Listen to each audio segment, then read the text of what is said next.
Hello, welcome back to Balance That. My name is Juan, and it's been a long time. I had to take quite a while off.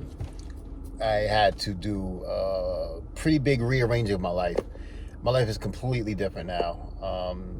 My career is the same. Career is actually a little bit better now, believe it or not. But I live in a different place now. I'm living in a better place now. I'm in a far better place.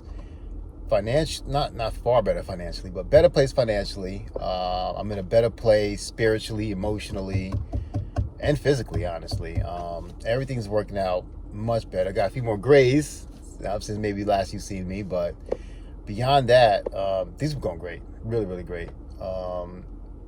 There's still some things to be worked on, but as Abraham Esther Hicks would say, we're never finished. So some of you may be new to my channel, since it has been a while, and I'm making new friends and so forth. So I just want to say that the point of this channel, I call it Balanced Act, because over the last several years, since about 2017, I've been studying self-help quite a bit. Kind of like a self-help guru at this point, with the knowledge I've taken in over the years. But over the years, listening to podcasts, audiobooks, and also reading books on self-help from both the spiritual side of things and also from a practical side of things, I started to discover a commonality between both practices. So whether you're looking at things from a practical side of things, like my favorite example will always be David Goggins, Anthony Bet David's another example of that, Joe Rogan would be another example of that. Or if you look at things from a metaphysical side, such as Deepak Chopra, Abraham Esther Hicks, Gabby Bernstein, Jay Shetty, these beautiful, wonderful teachers, they're all trying to get you to the same place. They both sides tell you to go very different roads, perhaps, but it's to get you to the same destination, which is well-being. They want you to have a good, happy life filled with well-being, and they want you to accomplish this for yourself. And they're just showing you basically how they went about doing it. So the point of this channel is to explore both sides of things. So explore the practical teachings and the metaphysical teachings and finding the balanced road for you between the two, which is what I've done for myself in my life. Thank God it's been working for myself. Quite a bit of ways I need to go in certain areas of my life, especially financially. Things have been fairly rough. Things have gotten better, thank God. And I have Jen Sincero to thank for that. But let's move on to the episode. Basically, today I wanted to talk about point of attraction. It's a law of attraction concept, and it has to do with your vibration, how you're vibrating, right? So depending on the vibe that you're setting off, basically you can tell by the vibe you're setting off by how you feel and what you're thinking about, right? So if you have what you would call negative feelings and you're thinking negatively, for example, you go to work, your boss might say something to you that you don't like, or might treat you in a way that you think is inappropriate or unacceptable, and then you may start to form a negative vibe towards your boss. And maybe you'll sit there and take it. Maybe you try to go to human resources. Who knows what you might try to do. But then he saying this negative thing to you most likely will, after you observe him saying this negative thing to you, you will react to it by now being negative yourself. Maybe you become afraid. So he's your boss. So if you look at it primarily, what's happening there is that he's essentially the tribe leader, right? If we was back in hunter-gatherer times. So he's the tribe leader, and now you feel threatened because the tribe leader is upset with you or is unapproving of you, right? And so depending on your makeup, whether you're a fight, flight, or flee person, you're going to react in a certain way. So if you're a fighter, such as myself, you're going to get angry. You're going to be like, well, why would he say that to me? I don't understand why he would say that to me. Doesn't make any sense. You might want to try and confront him on it, or you might just sit there and bottle up and hold it in and be like angry. Or maybe you'll get afraid and you want to flee, so you'll go into yourself and you're like, oh, he said that horrible thing about me. Or maybe you're a flight type of person. Maybe you just quit. I fucking quit. I quit. No, I quit. No, I can't believe you said that to me. I quit. So that's flight. You're running away. So what's happening there is that, you became upset because now if we used to follow law of attraction in the way that Esther Abraham Hicks teaches it, what happened there was that you essentially used that person as your point of attraction. Basically, your point set for your own vibration. So what's happening is you experienced something that you didn't like. So you became upset, which is fine. And then essentially what you're doing is in that very moment, you're asking for a better situation from the universe, so to speak. So in that very moment, you're like, okay, I experienced something that I didn't want. I don't want to work with a person that treats me poorly. So what do I want? I want, and this all happens within a split second subconsciously. What I want is I want someone to treat me in a way that is, okay, sorry about that, technical difficulties. Anyway, so point of attraction. So you're using this person as your point of attraction. So what's happening there is they said something that you didn't like. So now you're asking for a situation that is better for you. You're asking out of the universe. And then basically that's supposed to be the end of it. But now depending on yourself, you may actually hold on to that feeling. So then what's happening there is then you might start blaming your boss for the way you feel. So you're like, okay, well, I feel shitty now, and it's all Joe's fault. So your boss' name is Joe. Oh, Joe, it's all Joe's fault. Joe has me feeling shitty today. Fuck Joe. I hate Joe. Can't stand Joe. Joe's always doing that. I hate working here. Oh, I hate working with Joe. Joe's terrible. He's a terrible manager. Oh, Joe treats me like a piece of shit. So all this is starting to go through your head now, right?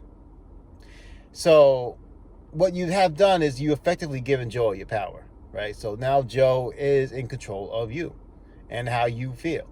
And this happens to you in traffic. This happens to you in the supermarket. This happens to you at Thanksgiving. This is what's happening. You're basically giving up your control to the other person. Now, that's not an uncommon idea nowadays. I think a lot of people understand that. But in practice, what is happening here is that you are using this person also as your point of attraction. Now, what that means is that when you vibrate in a certain way, you start attracting things towards you, right? So if you're usually in the happy-go-lucky mood, you might find positive things happening to you, like traffic's light. You might find somebody hold the door for you, smile at you, and things like that, because now you're attracting positive things towards you because you're in a good positive mood. Now if you're in a negative mood, you might find yourself stubbing your toe, getting stuck in traffic. You might find when you walk into the CVS or the Walgreens, there's a super long line. You might find yourself running late from work no matter what you try to do. Negative things start to happen, right? Because that's your point of attraction. So you start attracting negative things towards you. So when I say you're using another person as your point of attraction, essentially what you're doing, you're allowing them to set your vibration. So your vibration is how you feel. And also you can tell by the way you're thinking. What thoughts are you thinking? How are those thoughts making you feel? So you come into work, your boss gives you a smug look or says something condescending to you. And now you decide to get upset. And then after you get upset, which is natural, you decide to stay upset. Now that's where the problem lies. Because now you're giving all your power up to your boss, Boss Joe. Joe has all the power over you now. So anytime Joe says something to you that's smug, you may have came in there very positively, but Joe says something smug. Maybe Joe doesn't say anything. You just know that Joe might say something to you, and you see Joe's face, and now you're just pissed off for the whole damn day. That's you using Joe, your boss, as your point of attraction. So now you can't control your own point of attraction. You can't control your own mood. You can't control your own vibe or vibration. Joe does. All Joe got to do is look at you. And Joe will change your whole mood. And then he's going to blame Joe. Yeah, but it's Joe's fault. It's the way Joe acts. It's this job. It's not Miss You. It's totally you, and it's hard to believe it. I know for myself personally, I'm very stubborn. I've come to find out I'm very stubborn, and it takes me a long time to get past certain things. It takes me a long time to maybe believe something emotionally. Like I might believe it logically right here in the prefrontal cortex, but when it comes down to getting down emotionally to my limbic brain, oh, it's a struggle. Oh, it's a struggle. And it's because, as Abraham S. Hicks says, all a belief is a thought that you just keep on thinking. Well, I want to believe something. That's a thought I keep on thinking. I just want to keep on thinking that thought. So it took me quite a while to let go of some of my more deeper rooted beliefs. And one of the things I've learned is that when you let something go, you got to replace it, because you can't really technically let anything go. Everything that you have is always with you, but you must change your focus. Abraham S. Hicks describes it as picking up a stick with two different sides to it, right? So you have one side of the stick, which is, it's the same subject, but it's two different sides of the stick.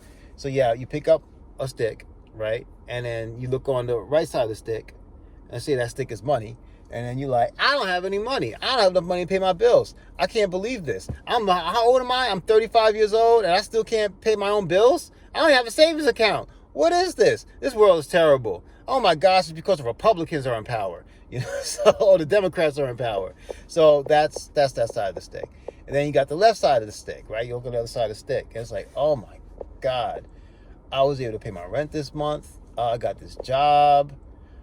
Woo! Oh, I just finished school, so I'm gonna start looking for a better paying job. I just got my degree.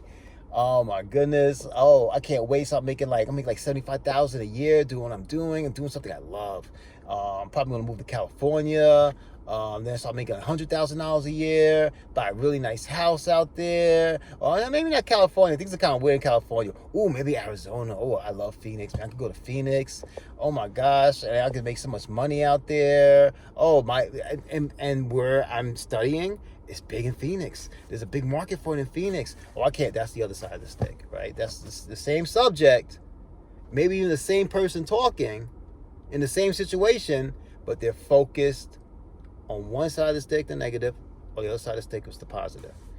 So you see, that's how you control your point of attraction. So what are some ways of doing so?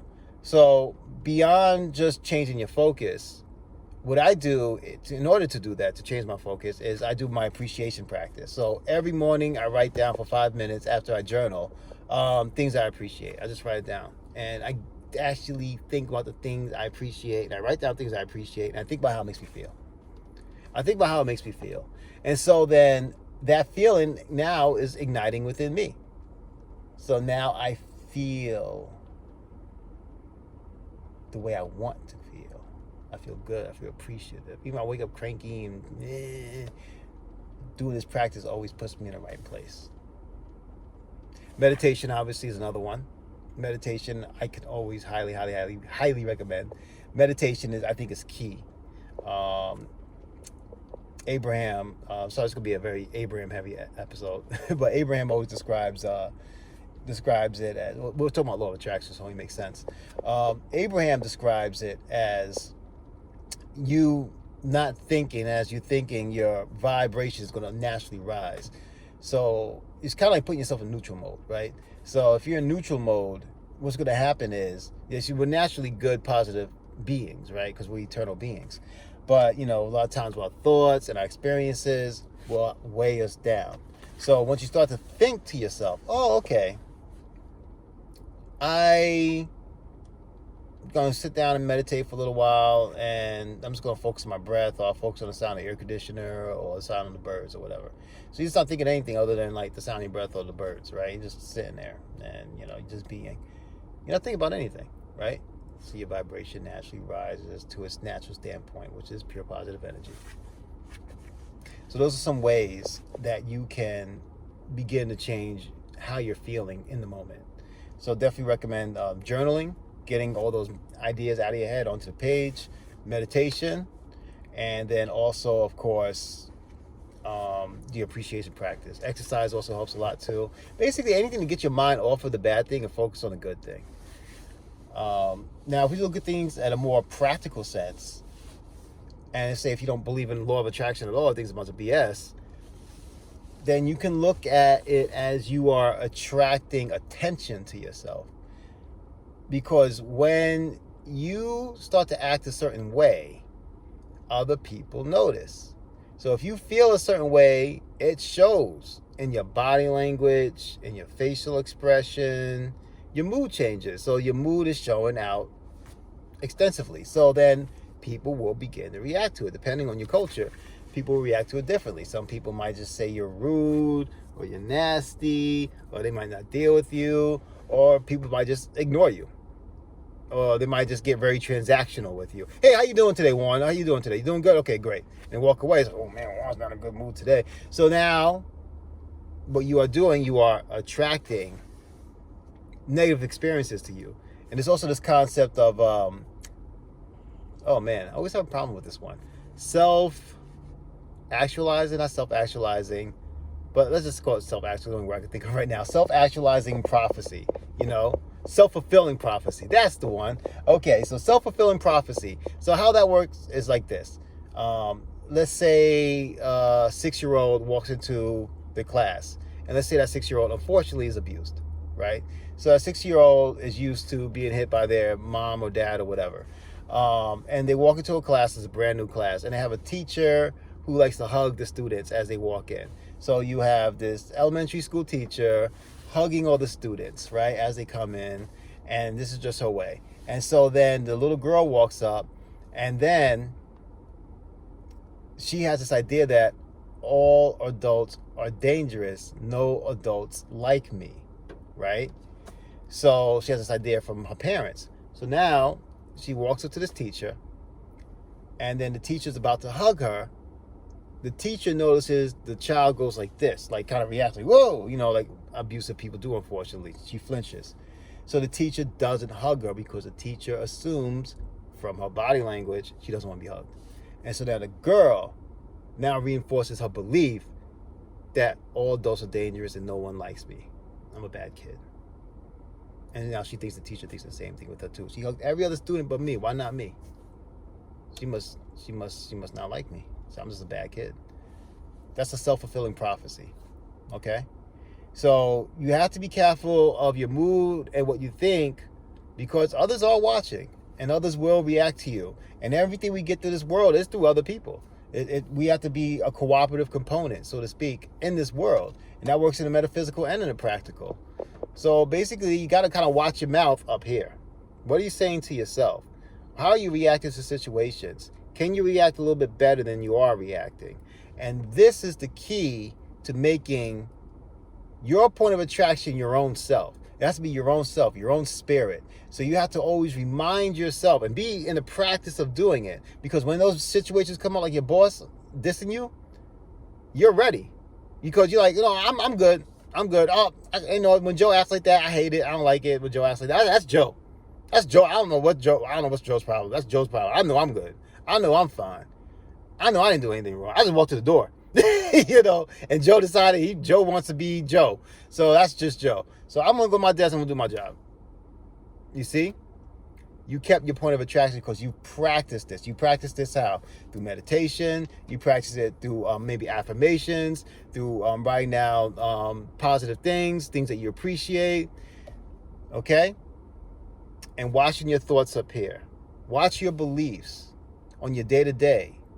And this will help you and allow you to protect yourself and your point of attraction and live a much more positive experience in life. All right, guys, that's it for today. Thank you for joining me for another episode of Balanced Act. Sorry if that went a little bit long.